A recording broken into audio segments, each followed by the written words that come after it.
I find the first 2 weeks of any new year to be like weird and confusing.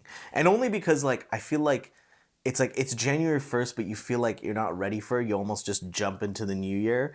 And I feel like you haven't really processed how you kind of want the year to go or how the last year was. Or at least I haven't. I don't know about you guys.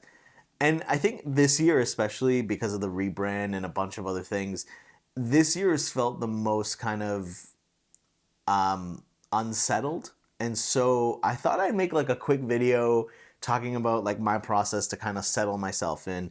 And obviously that's with a journal, because I feel like writing things down is always kind of the best way to kind of get everything that's in your head like a little bit more organized. So I came up with this little process to kind of start off my 2025 so that it works. And I thought I'd share it with you guys, because that's what I do now. That's 2025 Mateen.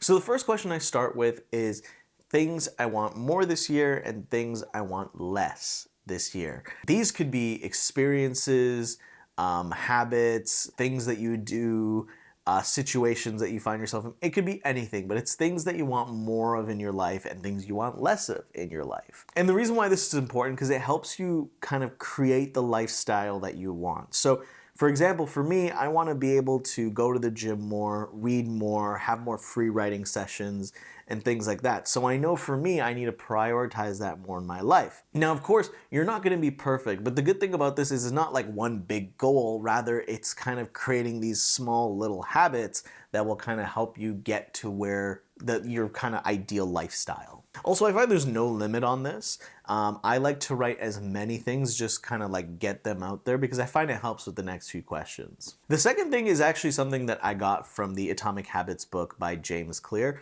which is focusing on identity. And the way I kind of crafted this question is, who do I want to be in 2025? Identity is really powerful, and when you see yourself as a certain identity, you're more willing to do those tasks because you see yourself as that kind of person. So for example, if you say I'm a runner, then you're more likely to go out and run because that's part of your identity. You've kind of internalized that. So in the same way, you're kind of doing that for the entire year. What kind of person do you imagine yourself to be in 2025? You can write down like career aspirations, like I'm a filmmaker, I'm a writer, or you can even write down like attributes, like I'm a generous person, or I'm very charitable.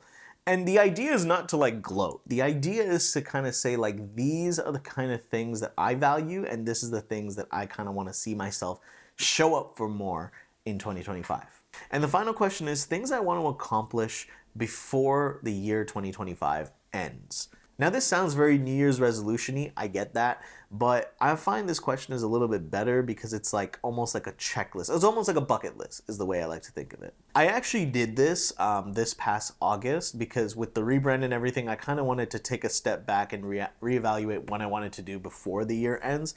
And I found I did everything except for the last thing on my list, which was to apply for my master's, which I'm actually no longer interested in doing. Now with this list, you kind of want to keep it limited and selective and also realistic, because you don't want to treat this like a wish list. You want to treat this like a checklist. Like these are things you're actually going to get accomplished before the year ends.